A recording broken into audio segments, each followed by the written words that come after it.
Hey, if you want to turn on or off Hey Google on the Samsung Galaxy A35 5G, all you have to do is just open the Google application.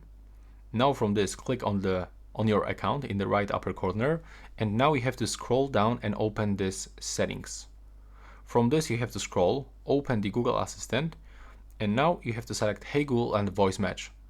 Now to turn it off, you have to actually click on the switcher and make it gray, like in this situation. But if you want to activate it, just click here.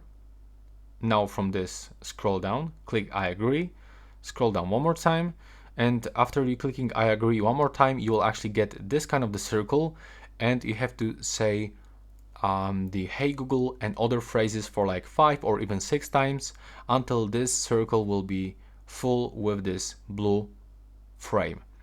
So tap I agree, now input your voice. In my case it's ready because I'm using this account a lot of times, so if you set this feature for this specific account that you are using on this phone, each time you are going to log in into the different smartphone, it will be already set up.